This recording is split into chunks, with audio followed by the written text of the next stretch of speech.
کہ لانے والا بھی بعض مفہوم کو سمجھ نہیں پا رہا ہے، بھیجنے والا جانے اور جس کے پاس بھیجا جا رہا ہے وہ جانے، شان ہے۔ پھر اس کے بعد اللہ تبارک و تعالیٰ نے فرمایا کہ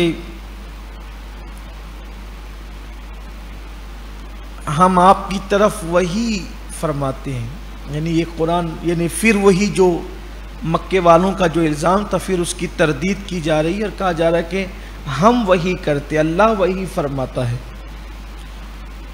اور پھر اللہ تبارک و تعالیٰ نے فرمایا کہ ہم صرف آپ پہلے ہیں کہ آپ پہ وحی کی جا رہی، ایسا نہیں ہے، بلکہ آپ سے پہلے جو انبیاء کرام گزر چکے ہم نے ان پر بھی وحی کی تھی۔ اگر یہ مکے کے کافروں کو ایسا لگتا ہے کہ آپ نے معاذ اللہ کوئی نئی بات ان کے سامنے کہی ہے اور اس سے پہلے ایسا کسی نے کوئی دعویٰ نہیں کیا ہے، تو یہ ان کی خام خیالی ہے۔ آپ پر وحی کی جاتی ہے اور آپ سے پہلے جو انبیاء کرام ہیں ان پر بھی وحی کی جاتی ہے۔ اور پھر اللہ تبارک و تعالیٰ نے فرمایا کہ اللہ تبارک و تعالیٰ بہت زبردست دانا ہے، وہ بڑی شان والا ہے، بلکہ دانائی کا پیدا کرنے والا ہے۔ اور پھر مکے کے کافروں کا ایک جو وہم تھا کہ انہوں نے اللہ کو چھوڑ کر لات و حبل کو، بتوں کو جو اپنا خدا بنا لیا تھا، اپنا معبود بنا لیا تھا، تو پھر اللہ تبارک و تعالیٰ نے اپنی وحدانیت کا ذکر فرمایا کہ وہ جو عزیز و حکیم ہے، وہ جو عزت والا زبردست دانا جو ہے، تو زمین اور آسمان میں جو کچھ ہے وہ سب کچھ اللہ کی ملکیت ہے، وہ سب کا مالک اللہ ہے، اللہ کے علاوہ یہاں کسی کا کچھ نہیں ہے، سب کا مالک اللہ ہے۔ اصل میں ان کی ایک سوچ تھی کہ ہوا فلاں بت چلاتا ہے، پانی فلاں برساتا ہے، بچے فلاں دیتا ہے، رشتے فلاں جوڑتا ہے، اور یہ فلاں کام یہ کرتا ہے اور وہ کرتا ہے اور وہ کرتا ہے۔ اللہ نے کہا یہ سب غلط ہے، زمین اور آسمان میں جو کچھ ہے وہ سب کچھ رب محمد کا ہے، اللہ کا ہے، وحدہ لا شریک کا ہے، اور یہاں کسی کا کچھ نہیں ہے۔ اور پھر اللہ تبارک و تعالیٰ نے یہ بتا دیا کہ آسمان کی بلندیوں اور زمین کی پستیوں میں ہے۔ یہاں ایک تھوڑی سی چیز میں آپ کو بتانا چاہتا ہوں، چونکہ توحید کا ذکر ہے، بعض لوگ ان آیات کو سمجھ نہیں پاتے، ان آیات کو سمجھ نہیں پاتے، اس لیے کبھی نہ سمجھی کی بنیاد پر یا کبھی فتنہ بپا کرنے کے لیے وہ آیتوں کا مفہوم توڑ مڑوڑ کے پیش کرتے ہیں اور پھر کہتے ہیں کہ دیکھو، جب اللہ یہ کہہ رہا ہے کہ زمین اور آسمان میں جو کچھ ہے وہ سب اللہ کا ہے، تو اب تم رسول اللہ کو مالک مانتے ہو، انبیاء کو مالک مانتے ہو، اولیاء کو مالک مانتے ہو، یہ تو شرک ہو گیا، یہ تو شرک ہو گیا۔ تو یہاں صرف کوئی مناظرہ، مجادلہ یا کوئی بحث و مباحثہ مجھے لوگوں کے درمیان شروع نہیں کروانا، صرف سمجھدار لوگوں کے ذہن و دماغ سے ایک خلجان دور ہو جائے، اصلاح کی غرض سے، اصلاح کی نیت سے میں آپ کی خدمت میں ایک مقدمہ رکھنا چاہتا ہوں۔ زمین اور آسمان میں جو کچھ ہے بے شک سب اللہ کا ہے۔ اگر ہم رسول کو مالک مان لیں یا اولیاء کو مالک مان لیں، اگر ہم اس سے معاذ اللہ مشرک ہو جاتے ہیں تو پھر کوئی شرک سے بچے گا ہی نہیں۔ کیوں؟ کیونکہ آپ کیا کہتے ہیں؟ میرا گھر، میری بائک، میرا موبائل، میرا چشمہ، تو یہ جو میرا میرا آپ کہہ رہے ہیں، میرا کارخانہ، میری سائزنگ، میری کتاب، میری دکان، یہ سب میرا میرا کہتے ہیں۔ تو اگر آپ یہ میرا میرا کہہ رہے ہیں تو بولو آپ دکان کے مالک ہے کہ نہیں ہے؟ تبھی تو آپ نے میری دکان کہی۔ آپ مکان کے مالک ہیں کہ نہیں ہے؟ تبھی تو آپ نے میرا مکان کہا۔ آپ موبائل کے مالک ہیں کہ نہیں ہے؟ تبھی تو آپ نے میرا موبائل کہا۔ تو آپ مالک ہیں نا، تبھی تو آپ میرا کہتے ہو۔ تو پھر معاذ اللہ آپ بھی مشرک ہو گئے اس ضابطے کے تحت۔ رسول کو مالک ماننے سے اگر ہم مشرک ہو جاتے ہیں تو جو عوام ہیں ان کو بھی تو مالک مان رہے ہیں، تب بھی مشرک ہو جائیں گے. تو ایسے تو دنیا میں کوئی مومن اور موحد بچے گا ہی نہیں. تو اس کا مطلب یہ ہے کہ قرآن میں جو آیت آئی ہے آپ اس کا صحیح مطلب نہیں بیان کر رہے ہو، آپ بیان کرنے میں کہیں نہ کہیں جب وہ ٹھوکر کھا رہے ہو. دیکھو یہ زمین اور آسمان میں جو کچھ ہے وہ سب اللہ کا ہے، یعنی ان ساری چیزوں کا حقیقی مالک اللہ ہے. اس کا حقیقی مالک اللہ ہے. اللہ کو کسی نے مالک بنایا نہیں ہے، وہ ہمیشہ سے مالک ہے اور ہمیشہ رہے گا. لیکن میں جو اپنے موبائل کا مالک بنا ہوں یہ اللہ کے بنانے سے بنا یہ ہے. تو میں جب اپنے موبائل کا مالک، اپنی کتاب کا مالک اللہ کے بنانے سے بن سکتا ہوں، تو اگر مجھ جیسے گنہگار پاپی کو اللہ کسی چیز کا مالک اپنے کرم سے بنا دے تو لوگوں کو تعجب نہیں ہوتا. اگر اللہ پوری کائنات اپنے حبیب کی ملکیت میں دے کے ان کو اس کا مالک بنا دے تو پھر کیسے شرک ہو سکتا ہے؟ بھئی اللہ کے بنائے سے وہ ہے نا، مالک جنت ہے، مالک کوثر ہے، مالک کونین ہے. تو یہ اللہ کے بنائے سے، اللہ کی عطا سے ہے. اللہ کی عطا کے بغیر کسی کے پاس کچھ نہیں ہے. علم کے باب میں اس کو پہلے بیان کر چکا ہوں. تو یہ لوگ اس پہ بحث کرتے ہیں کہ بھئی جب زمین آسمان میں جو کچھ ہے سب اللہ ہی کا، تو بھئی اللہ کا ہے تو پھر فلیٹ بھی تو اللہ کا ہے. پھر آپ کو کہنا چاہیے کہ فلیٹ اللہ کا ہے، آپ کو گھر کہنا چاہیے گھر اللہ کا ہے، موبائل اللہ کا ہے. لوگ چار جوتے ماریں گے کہ لوگوں کو دھوکہ دیتا ہے. موبائل اللہ کا ہے، بولو بھئی ہے کہ نہیں اللہ کا؟ لیکن کوئی بولتا ہے کہ موبائل اللہ کا ہے؟ اگر کوئی یہ اٹھا کر کے بولے کہ معاذ اللہ یہ موبائل اللہ کا ہے، لوگ چار جوتے نہ ماریں گے؟ بولیے بھائی، آپ لوگ کہیں گے نا کیسی بات کر رہا ہے تو، حالانکہ ہے تو اللہ ہی کا. لیکن اللہ نے جس کو مالک بنایا ہے تو بات عرف کے مطابق کی جاتی ہے، لوگوں کی عقلوں کے مطابق کی جاتی ہے، لوگوں کے فہم کے مطابق کی جاتی ہے. اس لیے لوگوں کو چاہیے کہ ایسی تشریحات نہ کریں جس سے قوم کے درمیان جو ہے وہ اختلاف اور انتشار پیدا ہو. ابھی توحید کا باب چونکہ چل رہا ہے تم آگے اس کی اور مزید تشریح کریں گے. پھر اللہ تبارک و تعالیٰ نے بیان فرمایا ہم نے انسان کو اتنی نعمتیں دی، عزتیں دی، وقار دیا، ان کو ساری سہولیات فراہم کی. پیدا ہونے سے پہلے پیروں کے نیچے زمین کا فرش ہے، آسمان کا سائبان ہے، چاند، سورج، ستارے، سیارے. ہمیں ایسا لگتا ہے کہ یہ ہمارے لیے مفید نہیں ہے. چاند کی کیا ضرورت ہے؟ سورج کی کیا ضرورت ہے؟ ستاروں کی کیا ضرورت ہے؟ بھئی کیا ضرورت ہے یہ آپ کو نہیں پتا، لیکن اللہ نے ہمیں اس کی ضرورت رکھی ہے. جیسے کہ آدمی وٹامن ڈی کے لیے بڑی گولیاں لیتا ہے، یہ ٹیبلیٹ، وہ ایسا ویسا یہ غذائیں، لیکن یہ جو صبح کے وقت سورج کی جو ننھی ننھی شعائیں ہمارے جسم پہ لگتی ہے وہ بہترین وٹامن ڈی ہمیں فراہم کرتی ہے. اسی طرح چاند سے بھی کچھ ملتا ہے، ستاروں سے بھی کچھ ملتا ہے. اسی طرح جب ہم رات کو سوتے ہیں تو ہمارے جسم سے ایسے فاسد گیس اور ایسی خراب گیس جس کا ہمارے جسم سے نکل جانا ضروری ہے وہ خارج ہوتی ہے، وہ نکلتی ہے ہمارے جسم سے. اسی طریقے سے جب ہم سوتے ہیں تو نیند کی حالت میں ہمیں ایک نئی زندگی ملتی ہے، ہمارا پورے جسم کا سسٹم جو ہے وہ پرسکون ہو جاتا ہے. جب ہم نیند سے اٹھتے ہیں تو ہمیں ہم تازہ دم ہو جاتے ہیں، نیند ہمیں راحت فراہم کرتی ہے. تو رات کے وقت کا نظام الگ ہے، دن کے وقت کا نظام الگ ہے، صبح کے وقت کا نظام الگ ہے، شام کے وقت کا نظام الگ ہے. تو یہ ساری چیزوں کے نظام الگ الگ ہے. تو اللہ نے انسان کو ساری چیزیں دی. سب چیزیں پا کر بھی انسان نے لیکن کیا کیا؟ اللہ کو چھوڑ کر پتھروں کو، درختوں کو، سمندروں کو اور آبشاروں کو، دریاؤں کو اپنا خدا بنا لیا، بتوں کی عبادت کرنے لگا. تو اللہ نے فرمایا کہ یہ جو سب کچھ تم نے کیا کہ سب دیا اللہ نے، اور اللہ کا لینے کے بعد پھر تم نے کیا کیا؟ اس کے ساتھ بغاوت کر دی. تو کیا ہونا چاہیے تھا؟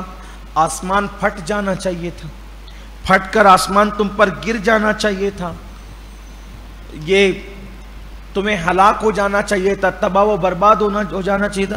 بھئی اللہ کو چھوڑ کر جب تم غیر اللہ کی عبادت کرنے لگو گے تو تمہیں تباہ برباد ہونا چاہیے تھا. جیسے ایک سمجھانے کے لیے کہتا ہوں، ایک بادشاہ ہے جو پورے ملک کا بادشاہ ہے، وہ ہر نعمت دے رہا ہے، نعمت بھی اسی کی لے رہے ہو، کھا رہے ہو، پی رہے ہو، سب اس پہ ہوج موج کرتے ہو، اور اس کو چھوڑ کر کے کسی اور کے آگے فرما برداری کے لیے کاسا لیس ہو، تو بولو وہ بادشاہ گردن نہ اڑا دے گا کہ ظالم سب میری حکومت میں رہتا ہے، کھاتا میرا ہے، پیتا میرا ہے، رہتا میرے پاس، احسانات میرے اٹھاتا ہے، اور مجھے چھوڑ کر کے جس نے تجھے کچھ بھی نہیں دیا، کچھ بھی نہیں کیا تیرے ساتھ احسان، تو اس کے پاس جا کر کے جی حضوری کر رہا ہے، گردن اڑا دے گا وہ. بلا تمثیل میرا اللہ بادشاہ حقیقی ہے، اس نے سب دیا. بارش کون برسا رہا ہے؟ اللہ برسا رہا ہے. اناج کون اگا رہا ہے؟ اللہ اگا رہا ہے. نعمتیں کون دے رہے؟ سب اللہ دے رہا ہے. سب اللہ دے رہا ہے. اور وہ بت جو اپنی خود کی پگڑی بھی نہیں سنبھال سکتا، اگر اس کی پگڑی گرنے لگے تو وہ ہاتھ سے پگڑی بھی سنبھالنے کے قابل نہیں، اگر اس کو کوئی لات مار کر کے اٹھا کر کے پھینک دے تو وہ اپنا وجود بھی سنبھالنے کے قابل نہیں. تو اس اللہ جو حی و قیوم ہے، جو نظام کائنات چلا رہا ہے، کائنات کو وجود عطا کیے ہوئے ہیں، اس کو چھوڑ کر کے گونگے بہرے یہ مٹی اور پتھروں کے خداؤں کو تم نے اپنا معبود بنا لیا ہے. تو اللہ فرماتا ہے تو پھر تو آسمان پھٹ کے گرنا چاہیے، تم پر عذاب آ جانا چاہیے، تارے ٹوٹ جانا چاہیے، یہ سب ہو جانا چاہیے. لیکن پھر اللہ کہتا ہے ایسا کیوں نہیں ہوتا؟ ایسا اس لیے نہیں ہوتا کہ اللہ کے فرشتے آسمانوں میں اللہ کی تسبیح اور پاکی بیان کر رہے ہوتے ہیں، اور وہ تسبیح اور پاکی بیان کرنے کے ساتھ ساتھ وہ زمین والوں کے لیے اللہ سے معافی طلب کر رہے ہوتے کہ اللہ انہیں معاف کر دے، یہ نادان ہے، یہ بے عقلی کا کام کر رہے ہیں، مولا انہیں معاف کر دیں. حالانکہ ان کی ڈیوٹی یہ کس نے لگائی؟ یہ بھی اللہ ہی نے لگائی. یعنی اللہ کو اپنے بندوں سے پیار کتنا ہے، محبت کتنی ہے کہ اللہ تعالیٰ نے فرشتوں کو بھی لگا دیا، اور اسی بہانے کو پھر پیش کر کے فرما رہا ہے کہ اسی لیے وہ بخشش طلب کرتے ہیں، تمہارے لیے معافی طلب کرتے ہیں، اور وہ ہماری تسبیح پڑھتے ہیں، اس لیے جو ہے وہ ہم تم پر اپنا عذاب نازل نہیں کرتے اور آسمان پھٹ کر کے گرتا نہیں ہے. پھر اللہ تبارک و تعالیٰ نے فرمایا سبحان اللہ کہ وہ فرشتے جو تمہارے لیے مغفرت کی دعا کرتے ہیں نا، تو سن لو بے شک اللہ بخشنے والا بہت مہربان ہے، وہ بہت بخشنے والا ہے. یہاں رک کر کے تھوڑا ذرا اس کی بخشش کا تذکرہ کر لیتے ہیں. کیسا بخشنے والا مہربان ہے. اللہ کو سب سے زیادہ جو کام پسند ہے وہ معاف کرنا پسند. اللہ کو معاف کرنا بہت پسند ہے. اسی لیے جب شب قدر کے متعلق میرے آقا علیہ السلام نے ذکر فرمایا تو ام المومنین سیدہ عائشہ صدیقہ نے عرض کیا کہ یا رسول اللہ، اگر میں شب قدر پاؤں تو میں کون سی دعا کروں اپنے اللہ سے؟ تو حضور اکرم صلی اللہ علیہ وآلہ وسلم نے فرمایا عائشہ، اگر تم شب قدر پاؤ تو تم اپنے اللہ سے یہ دعا کرنا، اللہم انک عفو تحب العفو فاعف عنی یا کریم. اے اللہ بے شک تو معاف کرنے والا ہے. اللہم انک عفو، تو معاف کرنے والا ہے، تحب العفو، اور معاف کرنے کو پسند بھی کرتا ہے، فاعف عنی، تو پھر مجھے معاف کر دے. اللہ کو معاف کرنا بہت پسند ہے. اسی لیے حدیث پاک میں آتا ہے کہ پوری کائنات کے اندر یہ جو سب جلوہ آرائیاں دیکھ رہے ہو نا، یہ سب اللہ کی رحمت کا ایک حصہ ہے. کتنا حصہ ہے؟ ایک حصہ. اور 99 حصے رحمت کے میرے اللہ نے آخرت کے لیے رکھ چھوڑے. یہاں ایک حصے کا اظہار ہو رہا ہے اور 99 حصے کا اظہار کہاں ہوگا؟ آخرت میں ہوگا. آخرت میں کیسے اظہار ہوگا؟ بھئی غضب کا اظہار تو ہوگا، لیکن غضب کے ساتھ جب شفاعت کا دروازہ کھلے گا تو پھر جب کرم کا اظہار ہوگا تو کیسے ہوگا؟ صرف ایک حدیث اس پر سنیں. یہ حدیث جب حضور علیہ السلام نے بیان فرمائی تو خود بھی بہت ہنسے. اتنے ہنسے آقا علیہ السلام اپنی شان کے مطابق کہ حضور کی داڑھیں نظر آنے لگی. وہ حدیث کیا ہے وہ بھی آپ سنیں. کیسا کریم ہے میرا اللہ، 70 ماؤں سے زیادہ پیار کرنے والا، میرے اللہ کی شان بہت اعلیٰ ہے، بس بندے ہی گندے ہیں نا کہ اس کے قریب آنا نہیں چاہتے، سب کے قریب جانا چاہتے ہیں، اس کے قریب جانا نہیں چاہتے، سب کے پاس گڑ گڑانا چاہتے ہیں، اس کی بارگاہ میں گڑ گڑانا نہیں چاہتے۔ حدیث پاک میں آتا ہے، اللہ کے رسول صلی اللہ علیہ وآلہ وسلم فرماتے ہیں جب سب جنتی جنت میں چلے جائیں گے، سب جہنمی جہنم میں چلے جائیں گے، تو ایک بندہ جہنم میں رہ جائے گا، ایک بندہ، آخری والا بندہ، یعنی جس کو جہنم سے نکلنا ہے۔ کافر تو ہمیشہ ہی جہنم میں رہیں گے، لیکن جس کا خاتمہ ایمان پر ہوا تھا، کلمہ پر ہوا تھا، جس کا خاتمہ، وہ ایک ہی بندہ آخری میں رہ جائے گا، پتہ نہیں وہ کون ہوگا، آخری میں رہ جائے گا۔ اللہ ہم پر عافیت کا معاملہ فرمائے، رحم کی چادر ہم سب پہ ڈالے، آخری بندہ رہ جائے گا۔ میرا اللہ اس بندے کی طرف نگاہ رحمت فرمائے گا اور فرمائے گا، بندے کلمہ پڑھنے والوں میں، ایمان والوں میں تو سب چلے گئے جنت میں، تو آخری بچہ ہے، بول کیا چاہتا ہے؟ وہ کہے گا، مولا تو بڑا رحیم اور کریم ہے، میری تمنا یہ ہے صرف کہ تو مجھے جہنم سے باہر نکال دے، بس اگر تو نے مجھے جہنم سے باہر نکال دیا پھر میں تجھ سے کبھی کچھ نہیں مانگوں گا، اس لیے میری تمنا ہے، اب میری دعا سن لے کہ مجھے جہنم سے نکال دے، میں تجھ سے اس کے بعد کوئی سوال نہیں کروں گا، کچھ نہیں مانگوں گا۔ اللہ فرمائے گا، ٹھیک ہے، اس کو جہنم سے نکالو۔ فرشتے جہنم سے نکالیں گے، جب وہ جہنم سے باہر آئے گا پھر وہ اللہ سے کہے گا، مولا جنت کی کیسی ٹھنڈی ٹھنڈی ہوائیں آ رہی ہوگی، اور جنت کی ٹھنڈی ہوائیں، مشکبار ہواؤں سے لوگ کیسے فائدہ اٹھا رہے ہوں گے، مولا اگر تو مجھے جنت کے قریب کر دے تاکہ میں وہاں کی ٹھنڈی ٹھنڈی ہوائیں، خوشبودار ہوائیں، اس سے لطف اندوز ہوں، اگر تو مجھے یہ دے دے پھر اس کے بعد میں تجھ سے کچھ نہیں مانگوں گا۔ اللہ فرمائے گا، ٹھیک ہے، اس کو اٹھا کے جنت کے قریب کر دیا جائے گا۔ اب جہنم سے نکل کے ٹھنڈی ہوائیں جنت کی، سبحان اللہ، ارے جب برسات کے موسم میں ہوائیں آتی ہے تو کتنا اچھا لگتا ہے، یہ دنیا کی ہوا ایسی مزیدار ہے، جب جنت کی ہوائیں ہوگی تو اس کا کیا کہنا۔ انشاءاللہ میں ایک دن پورا کسی بھی صورت کو لے کے جس میں جنت کا تذکرہ تفصیل سے آیا ہے، ہم انشاءاللہ آپ کو بتائیں گے کہ جنت کیا ہے، تب آپ کو پتہ چلے گا کہ جنت کیا ہے۔ حالانکہ سورہ زمر میں نے چاہا تھا کہ اس میں جنت کا ذکر بہت تفصیل سے آیا ہے تو سورہ زمر کے حوالے سے بیان کر دوں، لیکن پھر اس وقت ہم کسی اور سورت کا خلاصہ لے کر بیٹھے تھے، اس وجہ سے نہیں ہو سکا، لیکن سورہ واقعہ میں بھی جنت کا ذکر آ رہا ہے اور وہ کل ہی آنا ہے شاید، تو اگر ایسا رہا تو کل ہم جنت کا ذکر تفصیل سے کریں گے انشاءاللہ۔ معلوم تو ہونا چاہیے کہ اپنا آخری ٹھکانہ کیسا ہے، تاکہ اندر شوق بھی رہے نا جنت میں جانے کا۔ کچھ لوگ تو یہیں تک محدود ہے کہ حوریں ہوں گی جنت میں اور پرندے ہوں گے اور نہریں ہوں گی، اور بھی کچھ ہوگا، ہم آپ کو بتائیں گے تو آپ کو پتہ چلے گا انشاءاللہ۔ اگر جنت پتہ چل جائے نا تو آدمی ابھی مرنے کی تیاری کرنے لگے، جنت وہ چیز ہے۔ تو جنت کی ٹھنڈی ٹھنڈی، اچھا جنت کی ہوائیں اور خوشبو کتنی دور سے آتی ہے؟ 500 سال دور سے، یعنی اگر تیز رفتار گھوڑا 500 سال میں جتنا لمبائی میں دوڑایا جائے گا اتنی دور سے جنت کی خوشبو اور ہوائیں آتی ہیں۔ اب اس کو جنت کے قریب کر دیا جائے گا تو وہ کہے گا، واہ کیا خوشبو آ رہی، کیا ہوائیں آ رہی ہے۔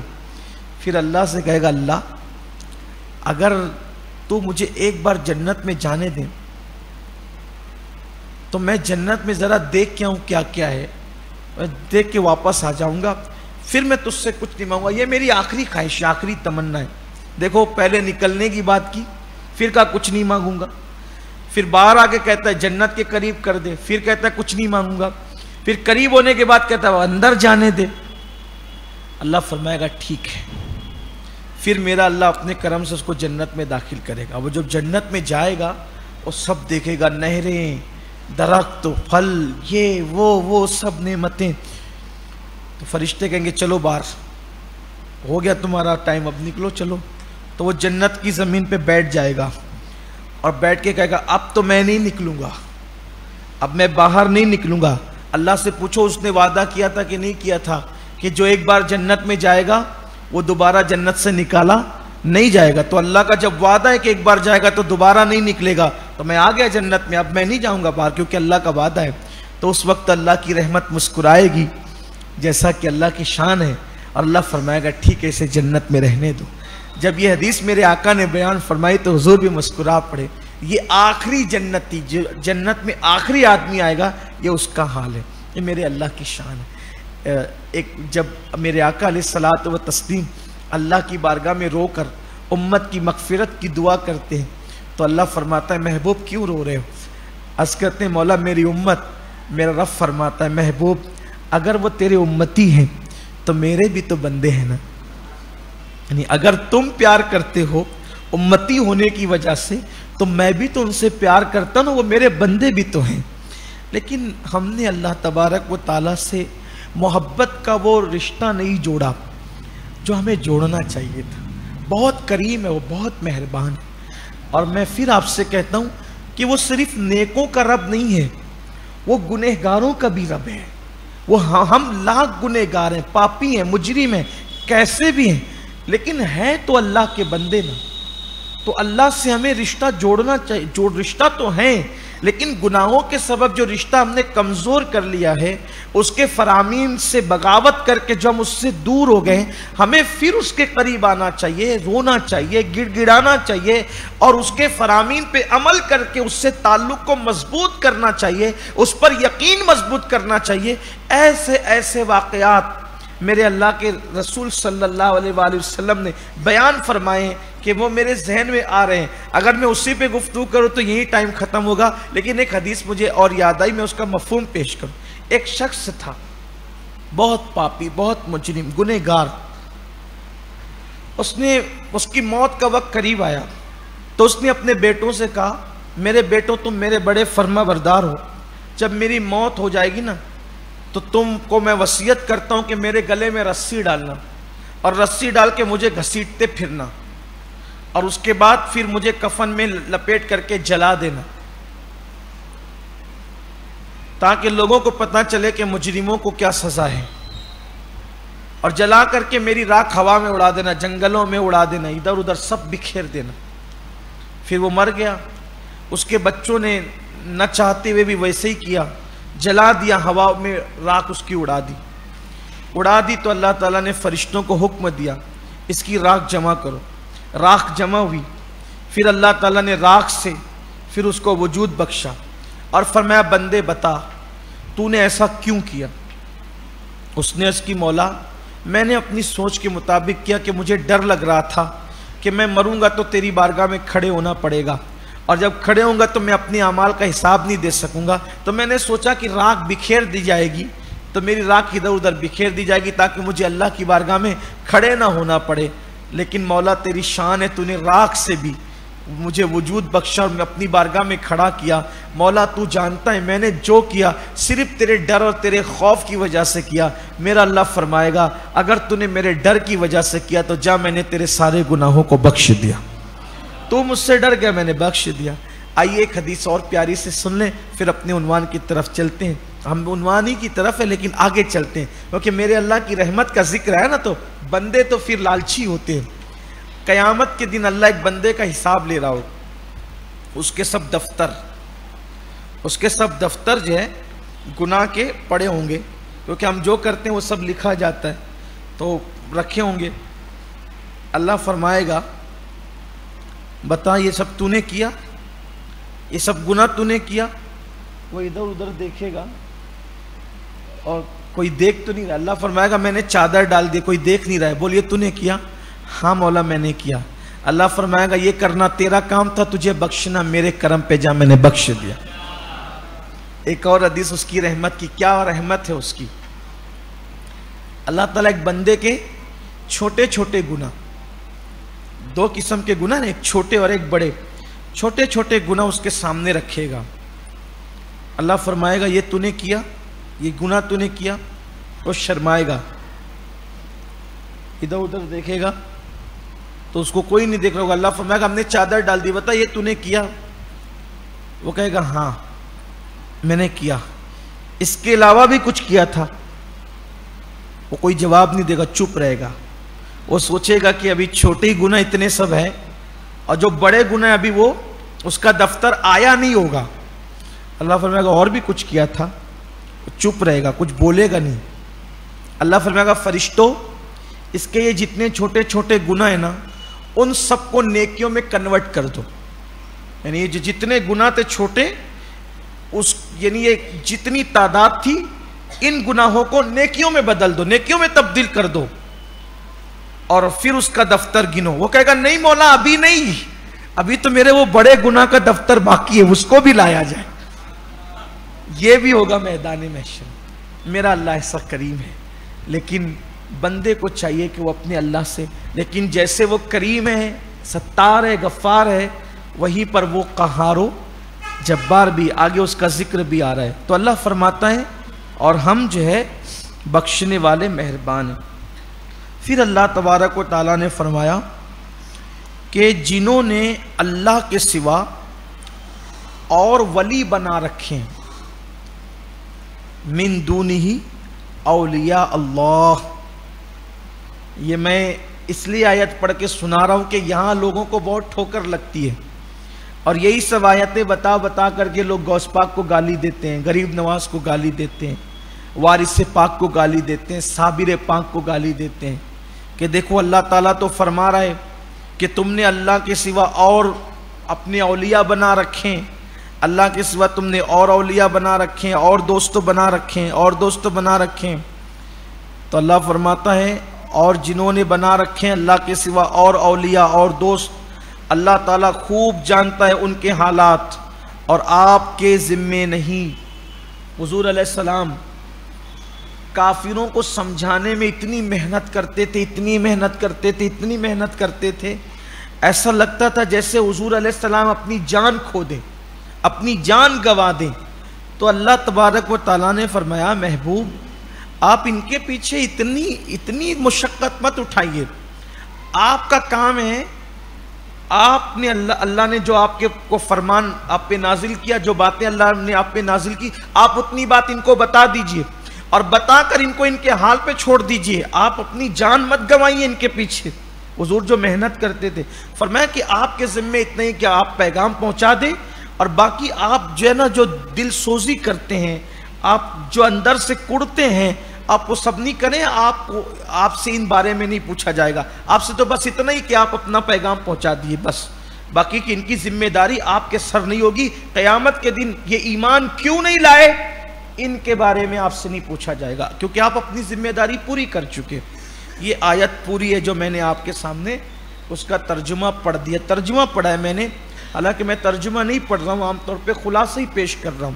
لیکن یہاں رک کر کے آپ سے میں نے بات کرنی ہے کہ جب یہ ہوتا نا کہ من دون اللہ، اللہ کے علاوہ اور ولی بنا رکھے، اللہ کے علاوہ اور ولی بنا رکھے، تو یہاں آگے آیت مبارکہ کا مفہوم بھی تو دیکھو، آگے آیت پاک کا تیور بھی تو دیکھو، ترجمہ بھی تو دیکھو. یہ کس کے بارے میں بات ہو رہی ہے؟ کن ولی کے بارے میں بات ہو رہی ہے؟ کن ولی کے بارے میں بات ہو رہی ہے؟ ولی کے کئی معنی ہیں. ولی کا معنی دوست ہے، ولی کا ایک معنی کارساز کے ہے، ولی کا ایک معنی قریبی کے ہے، ولی کا ایک معنی محبوب کے ہے. تو یہ جو اللہ فرماتے ہیں اللہ کے علاوہ جو تم نے اپنے دوست بنا رکھے ہیں، یہاں اولیاء سے مراد ہے کارساز، یہاں اولیاء سے مراد ہے معبود، اولیاء سے مراد ہے جن کی تم عبادت کرنے لگے ہو. تو آپ سے میں پوچھتا ہوں کہ یہ آیتوں کو جب اولیاء اللہ پہ بیان کیا جاتا ہے، تو آپ سے میں سوال کرتا ہوں کہ مکے میں آخر کون سے ولی تھے؟ کن اولیاء کو کافر پوج رہے تھے؟ کن ولیوں کے مزارات تھے؟ بتوں کی آیتیں مزارات پہ چسپا کرتے ہو، بتوں کے احکامات اللہ کے نیک بندوں پہ چسپا کرتے ہو. شرم کرو. اللہ کی بارگاہ میں کیا جواب دو گے؟ قرآن کا غلط معنی اور مفہوم بیان کرتے ہو. اللہ کہہ رہے اللہ کے سوا، اللہ کو چھوڑ کر جو تم نے خدا بنا رکھے ہیں، اللہ خوب جانتا ہے ان کے احوال کو اور ان کے حالات کو. تو مکے میں کوئی ولی کی مزار نہیں تھی اس وقت. جب یہ قرآن اتر رہا تھا تب تو بتوں کو پوجا جا رہا تھا، تو یہ آیتیں بتوں کے لیے. اور جو ہم اولیاء اللہ کو مانتے ہیں، ایک ہے ماننا، ایک ہے محبت کرنا، ایک ہے پیار کرنا، اور ایک ہے پوجا کرنا اور عبادت کرنا. ہم کسی ولی کی عبادت نہیں کرتے. جب میں نے کل کے اس محفل میں کہا، کلیہ میں نے کہا کہ ہم اللہ کے رسول کو سب کچھ مان کر بھی کہتے ہیں عبدہ و رسولہ. جب ہم رسول اللہ کی عبادت نہیں کرتے تو ہم کسی ولی کی عبادت کیا کریں گے؟ ہمارے لیے تو ولیوں سے بڑھ کر، صحابہ سے بڑھ کر، سب سے بڑھ کر، سارے نبیوں سے بڑھ کر اگر کسی کی ذات ہے تو سید الانبیاء مصطفیٰ جان رحمت کی ذات ہے. جب ہم ان کی عبادت نہیں کرتے کس کی عبادت کریں گے؟ حضور علیہ السلام کے مزار پاک کو بھی، حضور کے مزار پاک کو بھی ہم سجدہ کرنا جائز نہیں سمجھتے. ہمارے امام اہل سنت نے کہا، پیش نظر وہ نو بہار، سجدے کو دل ہے بے قرار، روکیے سر کو روکیے، ہاں یہی امتحان ہے. ہمارے ہاں سجدہ کرنا غیر اللہ کو جائز نہیں، حرام ہے.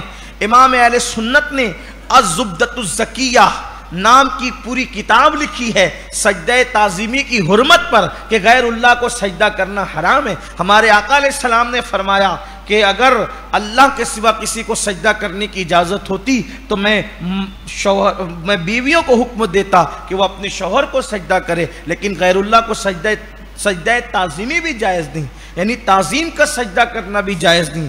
بھئی چوکھٹ چومنا، چادر چومنا، اگر اس کو تم سجدے کا نام دیتے ہو تو یہ ظلم ہے. چومنے میں اور سجدے میں فرق ہے، بہت بڑا فرق ہے. اس لیے خدا کے لیے امت میں فتنہ نہ پھیلایا جائے. تو ہم اولیاء اللہ کو پوجتے نہیں ہیں، عبادت ان کی نہیں کرتے، ان کو مانتے ہیں اور اللہ کے حکم سے مانتے ہیں اور اللہ کا بندہ مانتے ہیں. پیروں کو، فقیروں کو، ولیوں کو اللہ کا بندہ مانتے ہیں. دیکھو مکے کے کافروں میں اور ولیوں کے ماننے والے ہم لوگوں میں فرق کیا ہے؟ وہ خدا مانتے تھے، ہم خدا نہیں مانتے. ولیوں کو خدا نہیں مانتے. جب نبی کو خدا نہیں مانتے، عبدہ و رسولہ کا کلمہ پڑھتے ہیں، ولی کو خدا کیسے مان سکتے ہیں؟ یہ ولی تو سب غلام ہے مصطفیٰ جان رحمت کے. ولی تو سب دامن پھیلاتے مصطفیٰ جان رحمت کی بارگاہ میں.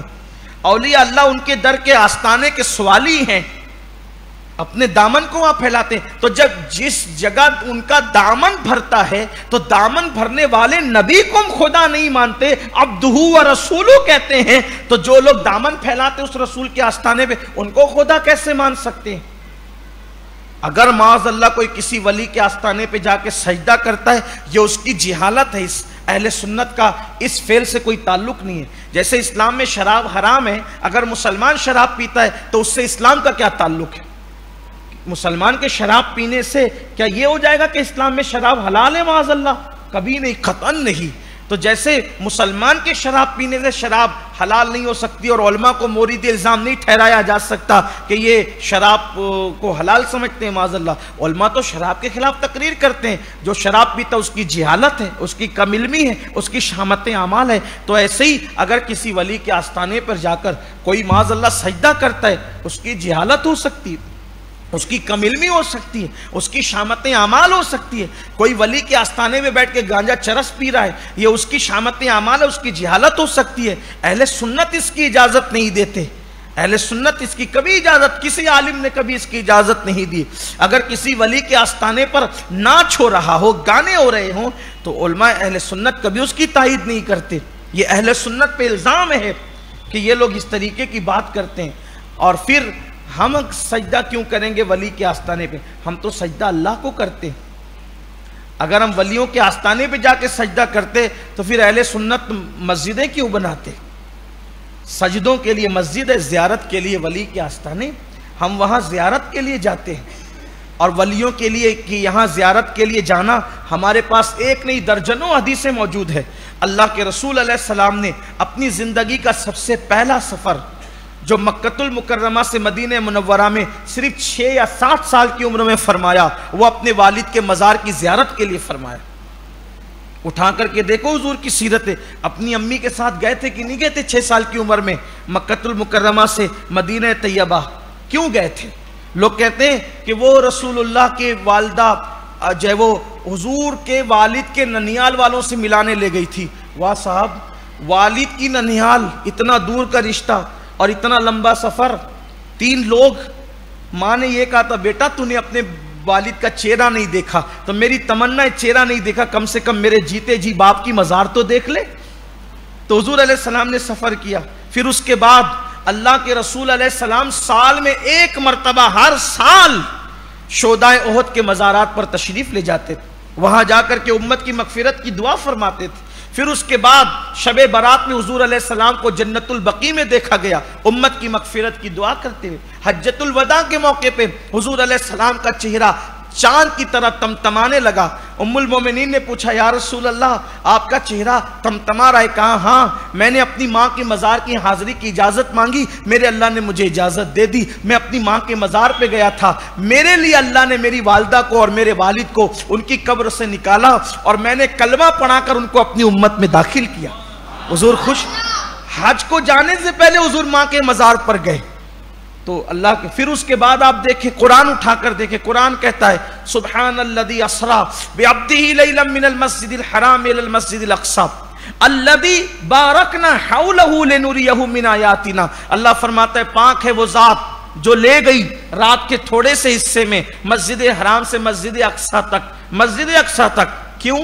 الذی بارکنا حولہ، اللہ فرماتا ہے مسجد اقصی کے آس پاس، مسجد اقصی کے آس پاس ہم نے برکت رکھی ہے۔ کہاں رکھی ہے برکت؟ آس پاس۔ مسجد کے اندر کی بات نہیں کی کیونکہ یہ قرآن کی شان ہے، جو سب جانتے ہیں قرآن اس کا ذکر نہیں کرتا ہے، وہ تو سب کو معلوم ہے کہ مسجد میں برکت رہتی ہے، مسجد برکت کی جگہ ہے، سب کو معلوم ہے۔ پھر اللہ نے کیا کہا؟ بارکنا حولہ، مسجد اقصی کے آس پاس ہم نے برکت رکھی ہے۔ تو یہ آس پاس کی برکت کیا ہے؟ یہ آس پاس کی برکت ابراہیم علیہ السلام کا مزار ہے، اسحاق علیہ السلام کا مزار ہے، حضرت یعقوب علیہ السلام کا مزار ہے۔ تو حضور وہاں گئے تو حضور علیہ السلام ان انبیاء کے مزارات میں بھی تشریف لے گئے۔ تو شب معراج تو حضور مزارات پر بھی گئے، تو مزار پہ جانا کوئی شرک نہیں ہے، کوئی غلط کام کرتا ہے تو ذمہ دار وہ ہے۔ تو یہ جو ہم اولیاء اللہ کو مانتے ہیں اور پھر اولیاء اللہ کو بھی بندہ مانتے اللہ کا، اور مکے کے کافر یہ کہتے تھے معاذ اللہ اللہ چاہیں نہ چاہیں ہمارے بت جو چاہیں دلا سکتے ہیں۔ الیاذ باللہ اہل سنت کا، ایمان والوں کا ایسا کوئی عقیدہ نہیں، ہم تو پہلے انہیں بندہ مانتے، خدا نہیں مانتے، اور پھر یہ کہتے ہیں اللہ کی اجازت سے یہ مدد کر سکتے ہیں، اللہ کے چاہے سے مدد کر سکتے ہیں، اللہ کی عطا سے یہ دے سکتے ہیں، اللہ کی عطا سے یہ نواز سکتے ہیں۔ اب آپ بتائیں کیا اس میں کوئی شرک ہے؟ اس میں شرک کیا ہے؟ اگر اللہ کی عطا سے وہ نہیں دے سکتے شفا تو پھر آپ یہ کیسے کہتے ہو کہ ڈاکٹر کے یہاں سے دوا لایا تو اچھا ہو گیا؟ ڈاکٹر اچھا کرے گا، دوا اچھا کرے گی، کون اچھا کرے گا؟ یہ شرک نہیں ہے، یہ شرک نہیں ہے۔ فلاں ڈاکٹر کے یہاں گیا تو اچھا ہو گیا، ڈاکٹر اچھا کرے گا۔ اچھا کس نے کیا؟ اللہ نے کیا۔ ذریعہ کون بنا؟ ڈاکٹر اور دوائی ذریعہ بنی۔ تو جب تیرا ڈاکٹر اور دوائی ذریعہ بن سکتی ہے تو کیا غوث الاعظم دستگیر ذریعہ نہیں بن سکتی؟ غریب نواز ذریعہ نہیں بن سکتے؟ یہی تو سمجھانا چاہتے ہیں۔ امت میں فتنے نہ پیدا کرو، فرقہ واریت نہ کرو۔ آگے قرآن کہہ رہا ہے، ابھی آ رہی بات آگے۔ اللہ نے فرمایا اللہ فرقوں کو پسند نہیں کرتا۔ اس آگے بات آ رہی اسی آیت سے لگ کر کے آگے کی آیتیں ہیں، ابھی ہم اس کا بھی ذکر کریں گے وقت رہا تو اللہ تعالیٰ فرماتا ہے کہ انہوں نے اللہ کے سوا اوروں کو اپنے دوست اور ولی بنا رکھے، اللہ کے علاوہ بنا رکھے۔ ہم نے اللہ کے علاوہ نہیں بنایا ہے، اللہ کے حکم سے ان کو مانتے ہیں۔ پھر اللہ فرماتا ہے یوں ہی ہم آپ پر وحی اتارتے ہیں عربی زبان میں۔ عربی زبان میں دیکھیے پھر وہ مضمون جو ہے نا، پھر پچھلی وہ جو سورہ حامیم سجدہ میں آپ نے سنا تھا وہ مضمون پھر آ رہا ہے، اور ہم عربی زبان میں اس لیے اتارتے ہیں مضمون تاکہ آپ مکے والوں کو اور مکے والوں کے آس پاس جو گاؤں دیہات ہے ان لوگوں کو آپ ڈرائیں اور سمجھائیں۔ کس دن سے؟ آخری دن سے، یعنی قیامت کے دن سے آپ ان کو ڈرائیے۔ اب دیکھیے رحمت کا ذکر تو کر دیا گیا، اب ذرا قیامت کے دن کا ڈر بھی اللہ تعالیٰ نے فرمایا کہ ان کو بتاؤ اب قیامت کا دن کیا ہوگا، تھوڑا سا اس پر بھی ایک نظر ڈال لیں۔ رحمت کی بات تو سن لی، اب رحمت کی بات سن کر کے کوئی بے باک نہ ہو جائے کہ چلو اللہ تو ایسے معاف کرنے والا ہے اور ایسے جنت ملنے والی ہے، پھر جو جی میں کرتے رہو۔ تو قرآن بہت بیلنس کی بات کرتا ہے نا، اعتدال کی بات کرتا ہے. رحمت کا ذکر ہوا تب ذرا خوف کا ذکر بھی ہو جائے. اللہ فرماتا ہے کہ ان کو ڈراؤ قیامت کے دن سے اور بھڑکتی ہوئی آگ سے. اللہ فرماتا ہے بھڑکتی ہوئی آگ سے ڈراؤ، قیامت کے دن سے ڈراؤ. قیامت کے دن کیا ہوگا اس پر ایک نظر ڈالیں. یہ جو رحمت کا ذکر کیا یہ سب بات کی بات ہے. اس سے پہلے جب قیامت میں شروعات کا ماحول ہوگا کیسا حال ہوگا. قرآن میں اللہ فرماتا ہے یوم یقوم الروح والملائکہ صفا لا یتکلمون الا من اذن، کہ جب قیامت کا دن آئے گا تو قیامت کے دن جبریل علیہ السلام اور ان کے ساتھ سارے فرشتے اللہ کی ہیبت سے تھر تھر کانپ رہے ہوں گے. کسی میں کلام کرنے کی جرت نہیں ہوگی. یہ زمین شعلے اگل رہی ہوگی، آسمان آگ برسا رہا ہوگا. آسمان تو ہوگا ہی نہیں ایسا، نہ ایسی زمین ہوگی نہ ایسا آسمان ہوگا. اوپر سے آگ برس رہی ہے، نیچے سے زمین شعلے اگل رہی ہے. یہاں تک بیان کیا گیا زمین تانبے کی طرح کر دی جائے گی. زمین لوگوں کو ایسی لگ رہی ہوگی جیسے تانبے کی طرح ہو گئی ہے. اور حدیث پاک میں آتا ہے کہ آج جو سورج ہے نا، سائنس کی تحقیق کے مطابق آج سورج کہاں ہے؟ چوتھے آسمان پہ. آج سورج کہاں ہے؟ چوتھے آسمان پہ سورج. اور آج جو سورج چمکتا ہے وہ اپنی پیٹھ کی طرف سے چمکتا ہے. قیامت کے دن تو آسمان ہی نہیں ہوں گے، تو سورج جو چمکے گا تو سورج اور انسان کے سر کے درمیان صرف ایک ہاتھ کا فاصلہ ہوگا. اتنا فاصلہ، اتنی دور سے چمکتا ہے تو کتنی دھوپ اور شدت اور گرمی ہے. ابھی بھی دیکھو سورج کو ڈوبے ہوئے تقریباً 3.5 گھنٹے گزر گئے، کم و بیش 3.5 گھنٹے گزر گئے. اب بھی گرم لو چل رہی ہے، گرم ہے. پنکھے نہ ہو تو لوگ ہائے ہائے کرنے لگے، اٹھ کے بھاگ جائیں، بیٹھے نہیں. تراویح کے اندر بھی لوگ پنکھے چلتے ہیں پھر بھی پسینہ بہتا ہے. یہ حالت ہوتی ہے. تو یہ حال ہے. سورج ڈوبنے کے 3.5 گھنٹے کے بعد ہمارے شہر کی گرمی کا یہ عالم ہے. تو وہ وقت کیسا ہوگا جب سورج سر پر ہوگا اور صرف ایک ہاتھ کا فاصلہ ہوگا، ایک ہاتھ کا فاصلہ. حدیث پاک میں آتا ہے کہ لوگوں کے بھیجے کھول کھول کر کے ان کے پیروں پہ گر رہے ہوں گے. اور لوگ جو عوام ہوگی، عام لوگ ہوں گے، ان کے بدن پر کفن کپڑا کچھ نہیں ہوگا، ننگے ہوں گے. وہ اللہ کے نبی، اللہ کے ولی، مقرب بندے، ان کے بدن پہ صرف کپڑے ہوں گے. جو عوام ہوگی، عام لوگ ہوں گے، پبلک، ان کے بدن پہ کوئی کپڑا بھی نہیں ہوگا. ان کے بدن ننگے ہوں گے. وہ ننگے ہوں گے جیسے پیدا ہوئے تھے ویسے ہی ننگے ہوں گے. اور کوئی گھٹنوں تک پسینے میں، کوئی کمر تک پسینے میں، کوئی پسینے بدبودار پسینے میں کوئی ڈبکیاں لے رہا ہوگا. ام المومنین حضرت عائشہ صدیقہ فرماتی ہیں کہ میں نے اللہ کے رسول سے، جب میرے آقا نے کہا کہ لوگ ننگے ہوں گے وہاں، تو میں نے پوچھا کہ یا رسول اللہ، جب لوگ ننگے ہوں گے تو بے شرم نہیں آئے گی لوگوں کو؟ بے شرمی نہیں ہوگی ایک دوسرے کو دیکھ کے؟ آقا فرماتے ہیں عائشہ، لوگوں کی گھبراہٹ کا عالم یہ ہوگا، لوگوں کی تکلیف کا عالم یہ ہوگا کہ لوگ اپنے آپ کو دیکھنے کی فرصت نہیں پائیں گے. لوگوں کو اپنے آپ کو دیکھنے کی فرصت نہیں ہوگی عائشہ، لوگ کسی اور کو کیا دیکھیں گے؟ یہ کیفیت ہوگی. پیاس کی وجہ سے زبان سینے پہ لٹک رہی ہوگی باہر. یہ سب لوگوں کا حال ہوگا، عوام کا، پبلک کا یہ حال ہوگا. سینے پہ زبان لٹک رہی ہوگی، بھیجے کھول رہے ہوں گے، سورج جسم کو جھلسا رہا ہوگا. ایک بچہ، یعنی ایک بیٹا اپنی ماں کے پاس جائے گا، امی تو نے مجھے دودھ پلایا، 9 مہینے اپنے پیٹ میں رکھا، ماں آج مجھے صرف ایک نیکی چاہیے، اگر تو مجھے ایک نیکی دے دے گی تو میری مغفرت ہو جائے گی. ماں کہے گی تو کون ہے، میں تجھے نہیں پہچان. سگا بھائی دوسرے بھائی کو پہچاننے سے انکار کر دے گا. دوست دشمن ہو جائیں گے، کوئی دوست کسی دوست کے کام نہیں آئے گا. یہ میدان محشر ہے. اب یہ تو پبلک کی بات ہوگی، یہ تو عوام کی بات ہوگی. اب عوام کی بات ہوگی تو اب ذرا نبیوں کی طرف چلو. آپ فرشتوں کا حال بھی سن چکے. قرآن کہتا ہے کہ سب تھر تھر کانپ رہے ہوں گے. ان کے منہ میں بولنے کی ہمت نہیں ہوگی کہ اللہ سے کچھ کلام کر سکے. کون؟ جبریل علیہ السلام، جس نے 1 سیکنڈ بھی اللہ کی مرضی کے خلاف زندگی نہیں گزاری، جو معصوم ہے. جبریل علیہ السلام معصوم فرشتوں کے سردار ہے، سارے فرشتے معصوم ہیں، وہ تو فرشتوں کے بھی سردار، معصوموں کے بھی سردار ہیں۔ وہ حال ہوگا، تھر تھر کانپیں گے اللہ کے خوف سے، کوئی کسی سے بات نہیں کرے گا، اللہ کی بارگاہ میں کلام نہیں کریں گے۔ ایسے میں نبیوں کا کیا، ان کی کیا شان ہوگی، نبیوں کا کیا حال ہو۔ بہت لوگ ہیں جو بڑی بڑی باتیں کرتے ہیں، لوگ کہتے ہیں قیامت میں مولانا جو ہوگا دیکھا جائے گا، لوگ کہتے ہیں جو قیامت میں ہوگا دیکھا جائے گا۔ میں کہتا ہوں کیا دیکھا جائے گا، نبیوں کا وہاں حال کیا ہوگا ذرا اس کو سنو۔ حدیث پاک پیش کرنے لگا، نبیوں کی وہاں شان کیا ہوگی۔ محبوب لوگ ہیں نا، وہ فرشتوں پہ سے بھی زیادہ عزت والے اللہ کے یہاں، فرشتوں سے بھی زیادہ شان والے۔ یہ مت سمجھنا کہ نماز میں پڑھ لوں گا تو میں وہاں دندناتا پھروں گا، داڑھی رکھ لوں گا تو دندناتا پھروں گا، نہیں نہیں، وہ میدان محشر ہے۔ اب ذرا نبیوں کا ذکر سنیں۔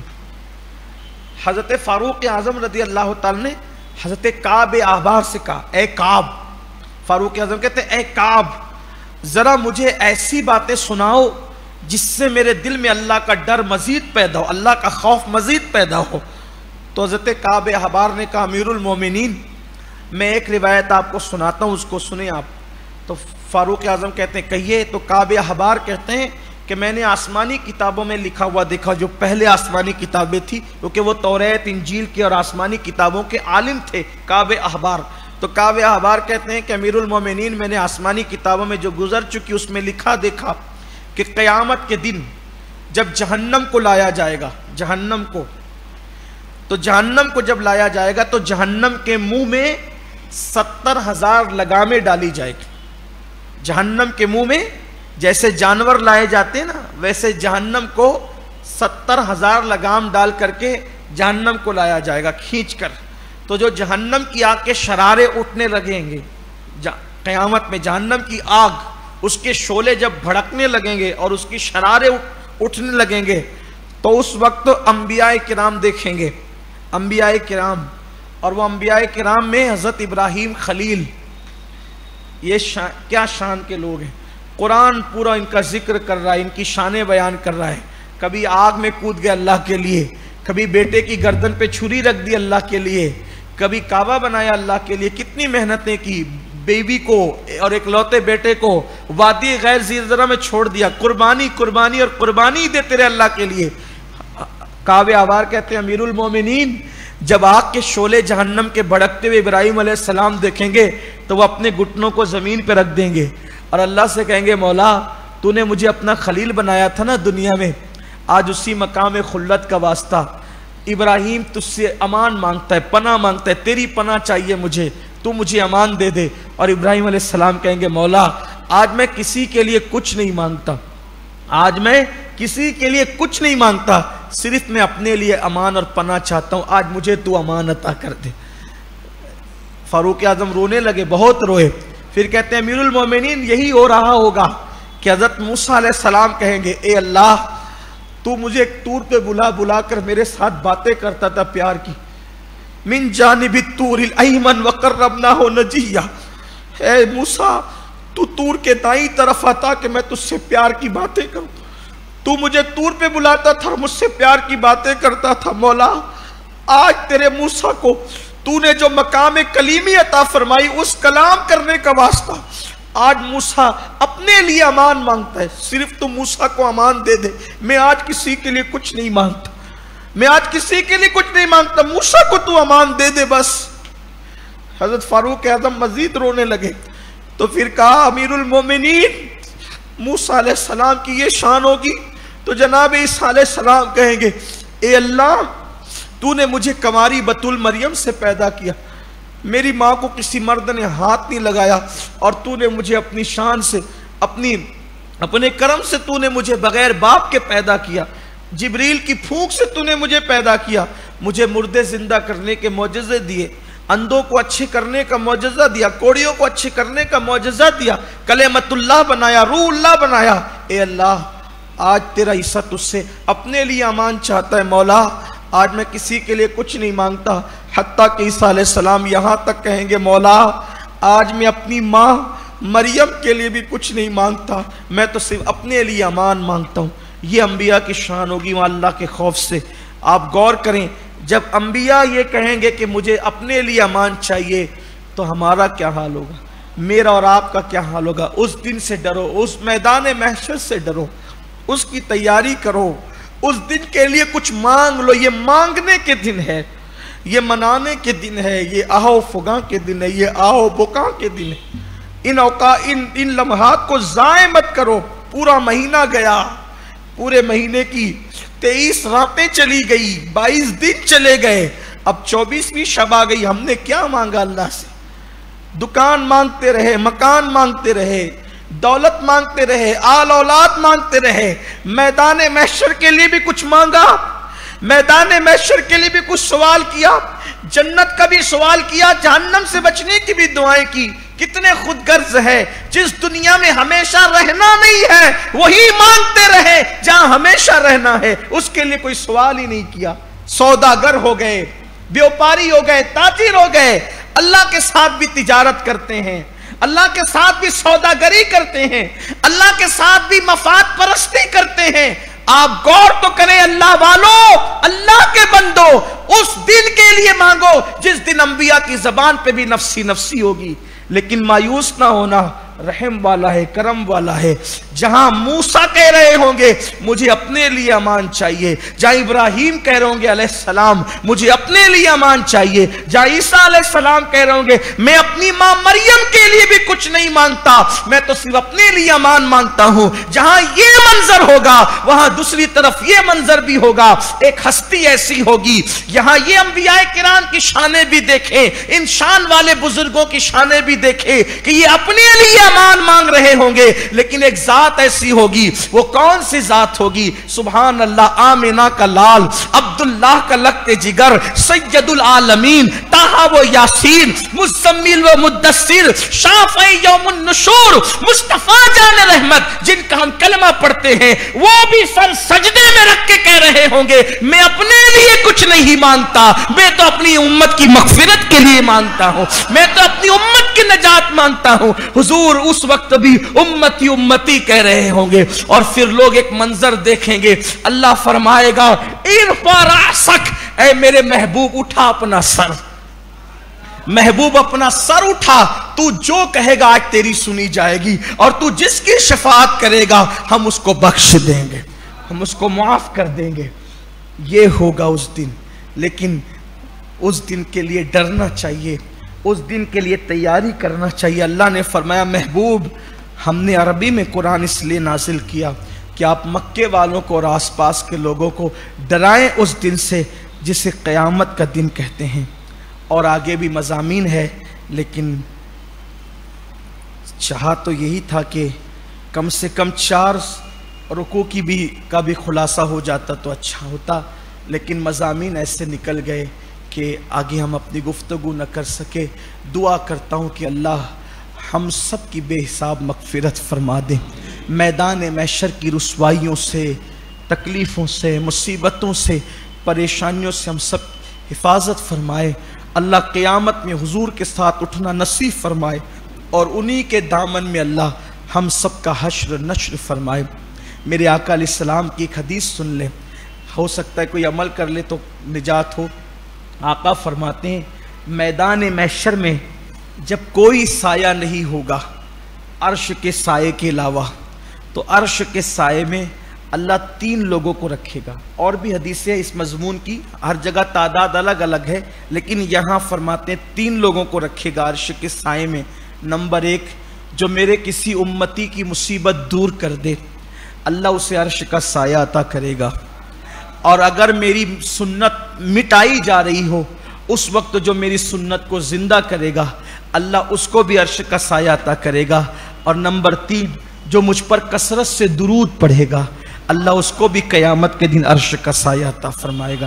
اور جس کو عرش کا سایہ ملے گا اس کے لیے 50,000 سال کا قیامت کا دن صرف 4 رکعت ظہر کے برابر کر دیا جائے گا۔ اس لیے اللہ سے دعا کریں اللہ ہمیں حضور کے دامن کا سایہ، عرش کا سایہ عطا فرمائے، اور اللہ میدان محشر کی ہر مشکل کو آسان کر دے۔ یہ تو میں نے 1-2 باتیں جھلکیاں بتائی ہے میدان محشر کی، اگر میدان محشر کی تفصیل سن لو تو آنسو نہ تھمیں اور ایسا لگے کہ جیسے کلیجے پھٹ جائیں۔ میدان محشر، میدان محشر، حدیث پاک میں آیا ہے، حدیث پاک میں آتا ہے کہ میدان محشر میں آنکھیں پانی بن کر بہے گی، انسان کے جسم کے گوشت جھڑ جائیں، بڑی بھیانک اور خوفناک صورتیں حالوں کی، بس اللہ سے امن کا سوال کر، وہ کرم کر دے تو بیڑا پار ہے، بس اس کے کرم کی طرف توجہ ہے۔ اے اللہ ہم تجھ سے عدل کا نہیں بلکہ تجھ سے فضل کا سوال کرتے ہیں۔ آج شب جمعہ ہے اور رمضان شریف کی جمعۃ الوداع کی شب مولا، تجھے واسطہ قرآن کا، واسطہ تیری رحمت کا، واسطہ تیرے محبوب کا مولا، آج کی ہماری اس محفل میں جتنے آنسو گرے ان آنسوؤں کو قبول کر لے اور ہم سب کو میدان محشر کی رسوائی سے، حساب و کتاب سے بچا لے، اور ہمیں بے حساب و کتاب خالص اپنے کرم سے اپنے حبیب کے ساتھ جنت میں داخل ہونے کا شرف عطا فرما دے۔ ہماری دنیا بھی بہتر کر دے، ہماری آخرت بھی بہتر کر دے، ہمارا حشر و نشر بھی بہتر کر دے۔ الفاتحہ۔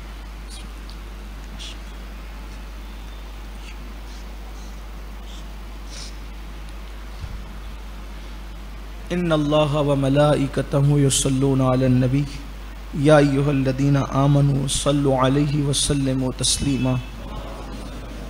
اللہم صل علی سیدنا و مولانا محمد معدن الجود والکرم وآلہ الکرام اجمعین، صلاۃ و سلام علیک یا جد الحسن والحسین، سبحان ربک رب العزۃ عما یصفون وسلام علی المرسلین والحمد للہ رب العالمین، بحق لا الہ الا اللہ۔